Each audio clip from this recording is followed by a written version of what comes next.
and the lives of all their citizens. As the program shows,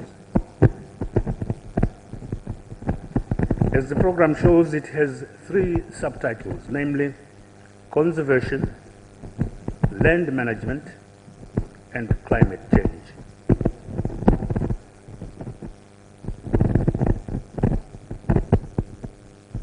Climate change. This is no accident, because the three interface and impact one another.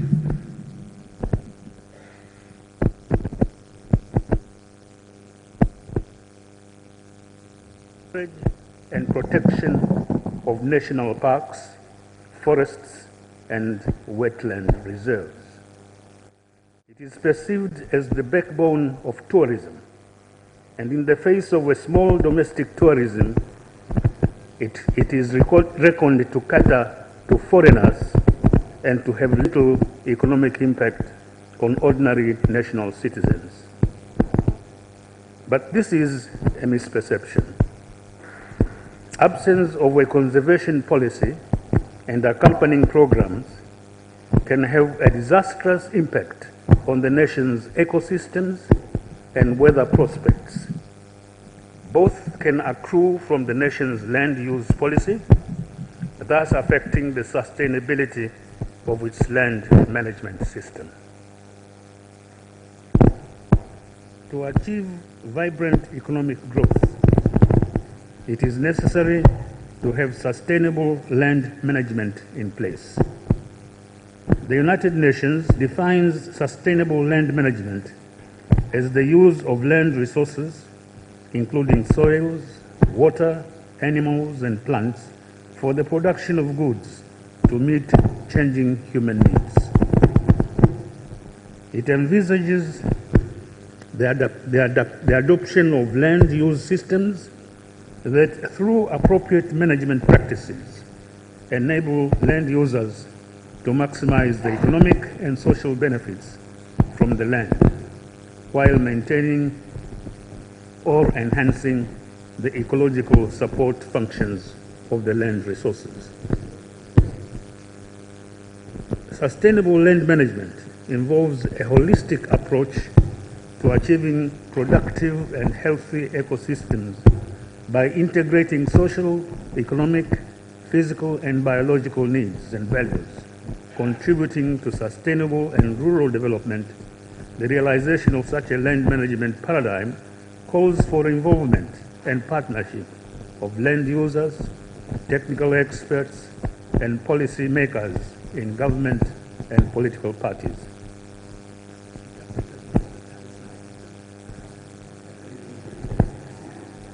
Climate change.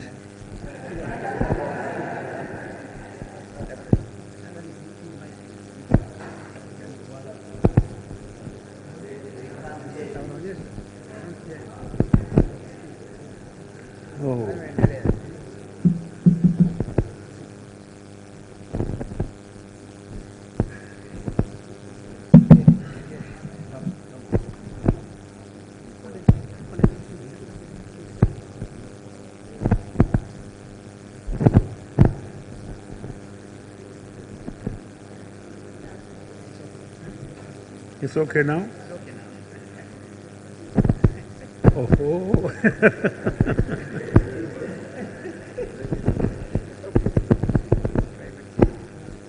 The destruction and diminution of the ecological and social environment can be attributed to two causes, namely human activities and the interface of nature. Sub-Saharan Africa is endowed with great population, ecological climate, and cultural diversity. The population of Sub-Saharan Africa is set to cross the 1 billion mark this year. Increased food production in countries where there is a minimum of industrialization, and that is to say, much of Africa, means population pressure on the land. Basic agricultural transformation means wading into forest land and excessive land use. The result is poor land management and agricultural practices, landslides, and overflooding.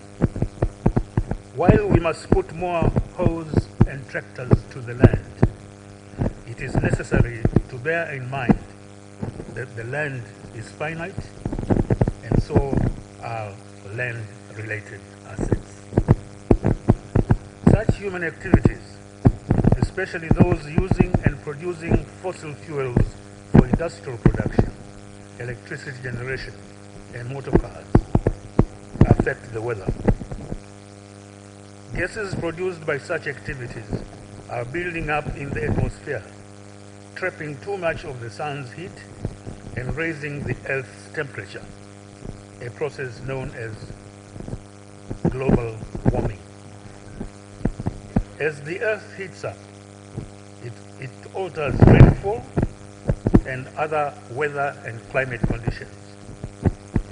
Africa, the poorest and least developed of all the world's regions, will be especially hard-pressed to adjust. I dare to suggest that much of the present and planned growth in Africa is not taking enough consideration of the region's human and natural resources base. Increasing demands are placed for land and other natural resources and affecting on nature and wildlife reserves.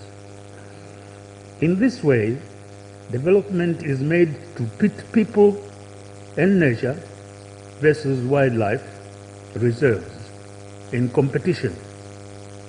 Under this strategy, land becomes degraded and less productive. Tourism resources become decimated. People are impoverished. The heritage of national and animal history are consigned to electronic archives. Ultimately, both people and wildlife suffer. Africa's natural capital must be preserved and enriched.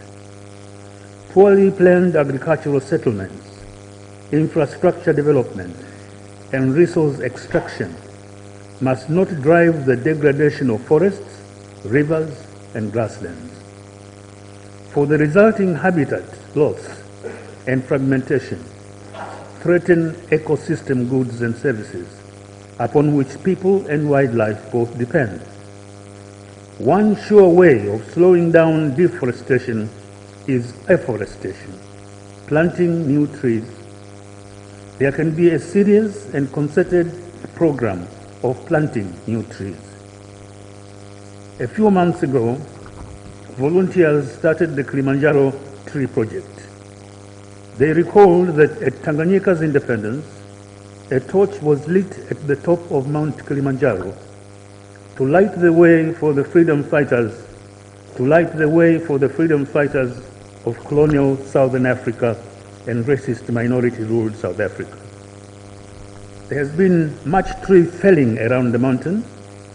Some people say this may explain the reduction of the snows at the top of the mountain. While the tree planting has started in Kilimanjaro, they hope it will extend throughout the country. When I turned 80 last November, believe it or not, Sebastian Koloa University College gave me a birthday card, happy birthday card. You know what it was? It was the planting of 80 trees in my name.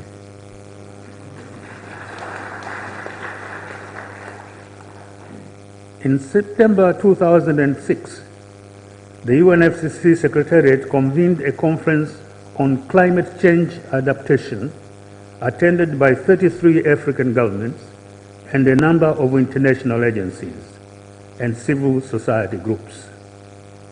The meeting highlighted the need for greater monitoring and early warning of climate changes and severe weather events like droughts and floods, and called for integration of long-term adaptation strategies into development and disaster preparedness programs. As Sierra Leonean climate scientist Ogunyade Davidson has observed, and I quote him, Africa never enjoyed the financial benefits generated by putting greenhouse gases up there through the industrial revolution of the developed countries in the first place. It never accumulated the wealth to be able to bear the shocks. So now they have, again quote, to cope with the effects of a situation they did not create with resources they do not have. And global warming is a double loser for countries in Africa. Climate change manifests itself and is felt in different ways. It is occasioned by global warming and excessive deposition of renewable natural resources, land fertility, deforestation, and inland waters recession. Tanzania presents a good example. 70% of the population, peasant farmers and livestock herders, rely on climate change and global warming. As the economy and population grows, renewable natural resources are declining. Overharvesting, land degradation, and unsustainable use of renewable natural resources see to the increase in the damage. It is estimated 8,770 square kilometers disappear every year. If this trend continues, by 2075, there will be no forests. By 2075, there will be no forests in Tanzania. In the last 15 years, some 130,000 square kilometers of land has been deforested.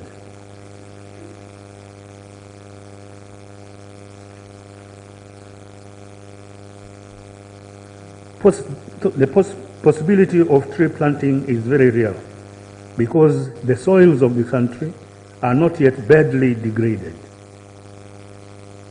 In Uganda, on the other hand, this country is listed as at risk of losing all its forest because of unsustainable deforestation in 40 years.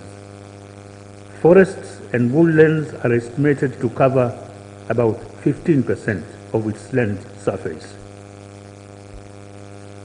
Forests provide many economic and environmental benefits.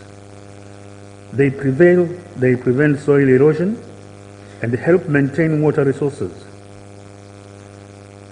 Forestry-related activities can offer opportunities for jobs and skills, development for youth and women.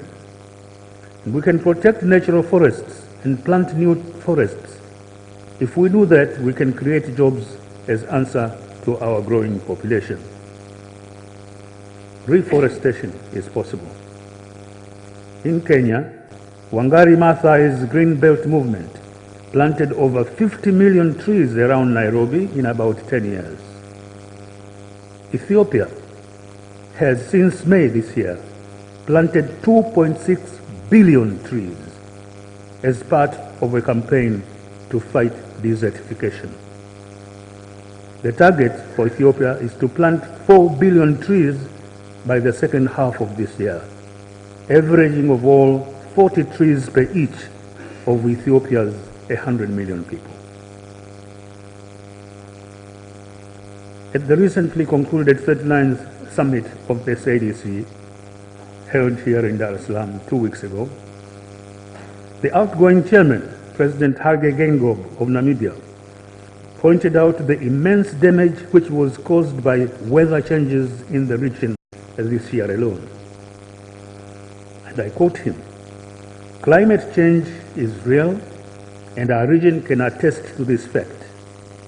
Between January and April 2019, the region faced several weather-related phenomena, namely Tropical Cyclone Desmond, Enawo, Idai, and Kenneth. As a result of these events, we witnessed extensive flooding in Comoros, Mozambique, Tanzania, Madagascar, Malawi, and Zimbabwe. Heavy rains also affected KwaZulu-Natal in South Africa. He went on. The cyclones killed over 1,000 people, injured an estimated 3,000 people, damaged economic infrastructure, education and health facilities, and destroyed over 800,000 hectares of cropland, as well as crops and seed shocks. Over 3.3 million people were affected and required immediate humanitarian assistance, including food, shelter, clothing, potable water, sanitation, and medical support. In addition, he went on, below average rainfall and prolonged dry spells resulted in reduced agricultural production, thus negatively affecting pasture and livestock, as well as water supply for human and other users. Member states affected by severe drought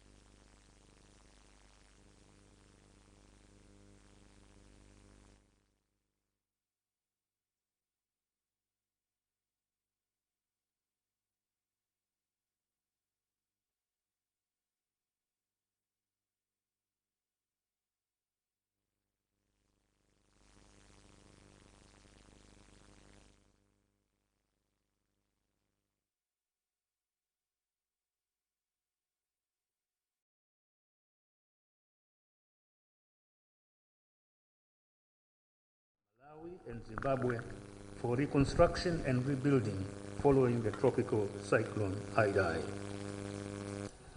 He concluded UN agencies and other partner institutions, civil society organizations, the private sector, and individuals supported the affected member states during this challenging time. And as a result of the national and regional humanitarian appeals, a total of US dollars 423 million, translating to 41% of the required 491 million, has been mobilized. Record low temperatures in temperate and cold parts of the world, in the northern and southern hemispheres, have been accompanied by frequent natural disasters. On our continent, we have seen typhoons and floods on unprecedented scales. With electronic media, we have witnessed rains and winds decapitate towns and hamlets, displace populations, destroy food crops in flooded farms, and take lives of hundreds of people. A writer in the journal Science states that planting billions of trees across the world is by far the cheapest and most efficient way to tackle climate change. As trees grow, they absorb and store the carbon dioxide emissions that are driving global heating. New research estimates that worldwide tree planting programs could remove 2/3 of all the emissions that have been pumped into the atmosphere by human activities. A mind-blowing figure, according to the scientist. The July Analytical Review in Science calculated how many additional trees could be planted globally without encroaching on cropland or urban areas. It found that there are 1.7 billion hectares of treeless land on which 1.2 trillion native trees, saplings, would naturally grow. Using the most efficient methods, 1 trillion trees could be restored for as little as $300 billion. The chief drawback, of course, of this reforestation as a solution to the climate crisis is that trees grow slowly, hence a projection of 50 to 100 years to reach full carbon sequestering potential. All this appears to fall appears too tall an order. But there is no alternative. We must arouse an inflated interest by government, the general public, and environmental activists on the worsening climate impacts and remedial measures.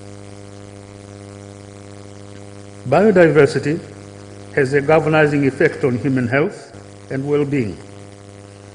Last May 20th, observing International Day for Biodiversity, the UN Secretary General Antonio Guterres observed that the quality of water we drink, the food we eat, the air we breathe, all depend on keeping the natural world healthy. He underlined that biodiversity and protection of ecosystems are essential to achieve the 17 Sustainable Development Goals and to address climate change. Mr. Guterres urged all governments, business, and civil society to, and I quote him, take urgent action to protect and sustainably manage the fragile and vital web of life on our one and only planet, end of quote. The UN Secretary General has called a special climate summit to be held in New York this coming September 23rd. This will be followed by COP25 in Santiago, Chile, and COP26 in the UK.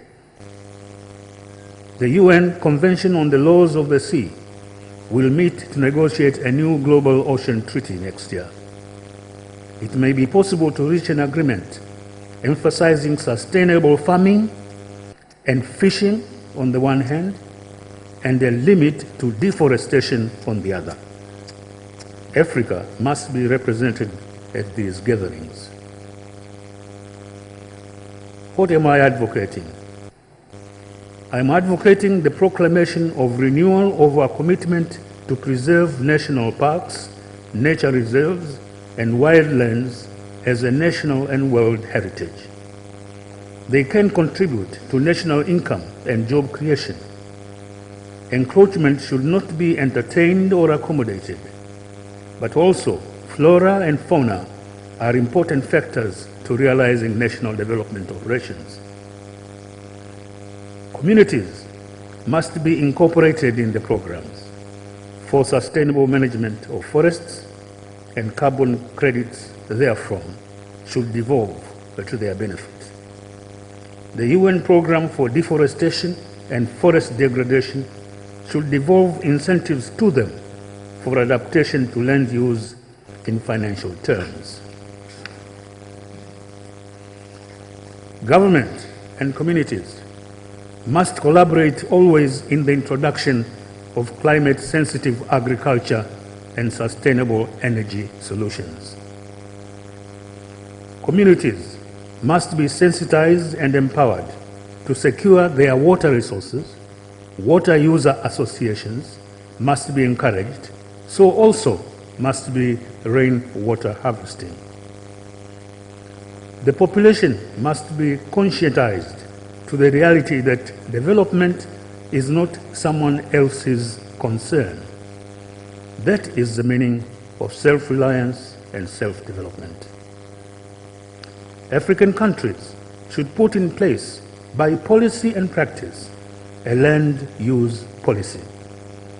This should spell out, with a minimum of equivocation, rights of occupancy and an adjudication system of resolution of land disputes. These should spell out clear guidelines and procedures for determination and enforcement. Simultaneously, they should adopt an ecosystem-based adaptation for rural resilience. There should be continuing public and citizen education on the imperative of respecting and protecting designated national forests, national parks, and national wildlife and wildlands. The citizens must be made to appreciate the true socio-economic, biological, and scientific importance of wetlands. and assisted to change from a harvesting to a management approach. The citizenry must be oriented towards the search for alternative clean fuel use, just as governments consider and promote wind and solar energy. Countries must embark on programs of reforestation and educate the populace on the importance of reversing land degradation and renewing degraded ecosystems. There must be devised a national biodiversity and action plan. Allow me to say a word about the African Wildlife Foundation, of which I am Vice Chairman of the Board. Nearly 60 years old, it is one of Africa's largest and oldest NGO. It believes first and foremost in a future where human development includes thriving wildlife and extensive wildlands as cultural and economic assets for Africa's future generations. A recent landmark UN report revealed that 1 million species are at risk of extinction, with alarming implications for human survival, yet we have the tools and knowledge to respond. Now more than ever, public and private interventions are needed. Our top priorities are to reduce poaching and human-wildlife conflict, to tackle the illegal wildlife trade, to protect wildlife in its natural habitat and restore ecosystems, and to support Africans to prioritize wildlife and wildlands as essential to development. As our saying goes, when we protect wild animals and wildlands, we protect Africa's future. Ladies and gentlemen, the world today is characterized by rapidly advancing disorientation and dysfunction. Big power alliances are coming apart. Small power integration is proceeding at snail's pace. International cooperation is less professed and may stand out not in profession but in malpractice. Development aid is increasingly questioned because it is seen as a dirty word. Africa is seen much more as a source of minerals, and its migrants are not only resented in Europe, but are left to die as they strive to cross the Mediterranean. In such a chaotic world environment, Africa must review its development perspective and strengthen its capacity for self-reliance. Let me conclude with a story. This is not the first time I tell this, but it may be the first time to you. A surgeon, a field marshal, and a politician had had a very liquid lunch together and were now in deep argument. Quote, "A surgeon's job is the oldest profession in the world," said the surgeon. "What makes you say that?" asked the field marshal. "Well," replied the surgeon, "when woman was created, she was made from one of Adam's ribs, and surely only a surgeon would do something like that." "Nonsense," snorted the field marshal. "Even before Adam and Eve, there was a world, and it is said order was created out of chaos. Who else could do that but a soldier of the highest rank?" "Ah," said the politician, "but who do you think created the chaos in the first place?"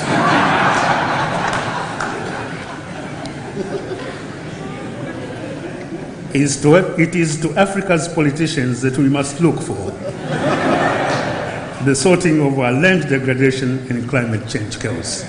Thank you for your attention.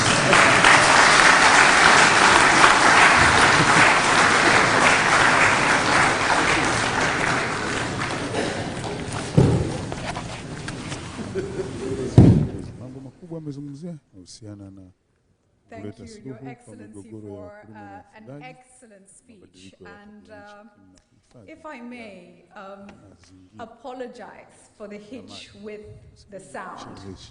Ladies and gentlemen, the most unflustered person in this room during that hitch was His Excellency. Can we give him a round of applause?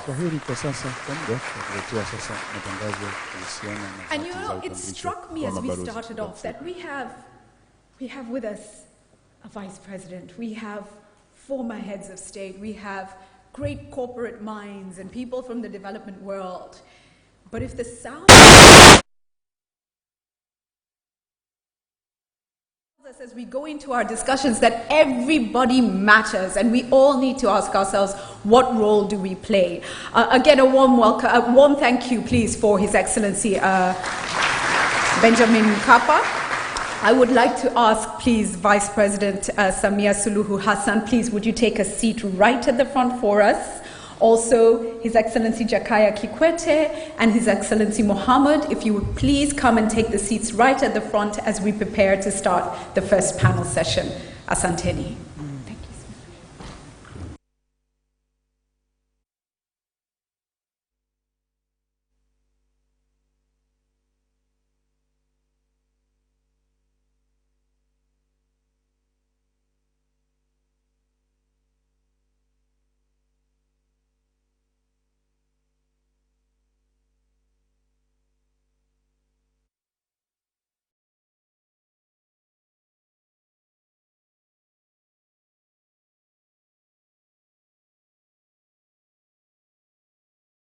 Mitandao ya kijamii ITV, Facebook @ITV Tanzania, Instagram @ITV TZ, YouTube ITV Tanzania, Twitter @ITV Tanzania, website www.itv.co.tz.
Katika malumbano ya hoja wiki, masharti, kanuni na sifa za uchaguzi wa serikali za mitaa 2019. Je, wadau wanaelimishwa ili kuzingatia? Kanuni zimeshirikisha wadau wa vyama vya siasa. Ifahamike ya kwamba vyama vya siasa ndio key players wa siasa nchini Tanzania. Huwezi ukawa mgombea kama si mwanachama wa chama cha siasa. Haiko wazi kwamba elimu kwa wapiga kura katika hii chaguzi, je, wanatoa vyama vya siasa au wanatoa hizi taasisi binafsi au inatolewa na TAMISEMI kwa wapiga kura, ile halijaa wazi. Kuna katazo linaelekeza kwamba tusizungumze kashfa kwa wagombea ama kwa chama cha siasa. Mimi naona sio kweli. Kwa sababu tumeona hata Mheshimiwa Rais amezungumza katika Chama cha Mapinduzi ama katika nchi yetu kuna watu wameiangusha nchi, kuna watu walikuwa mafisadi katika nchi yetu, kuna watu hawakufaa, wamefanya madudu huko katika serikali zilizopita. Ni Alhamisi saa 3 usiku kupitia vituo vyako bora vya ITV Radio 1 na Capital Radio, usikose. Kwa wale wanaotaka kuja studio na kushiriki kipindi, tuma jina lako kamili kupitia namba 0759322711 na ufike ITV Mikocheni siku ya Alhamis kuanzia saa 1 kamili mpaka saa 2 kamili usiku. Malumbano ya hoja sasa yanapatikana mubashara kupitia Facebook @ITV Tanzania na YouTube ITV Tanzania.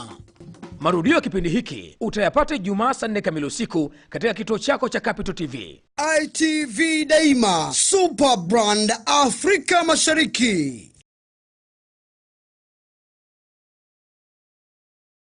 Fahamu kuhusu homa ya dengu. Homa ya dengu ni ugonjwa unaosababishwa na virusi vinavyoenezwa na mbu aina ya Aedes. Mbu hao hupendelea kuuma nyakati za asubuhi na jioni. Dalili za homa ya dengu ni pamoja na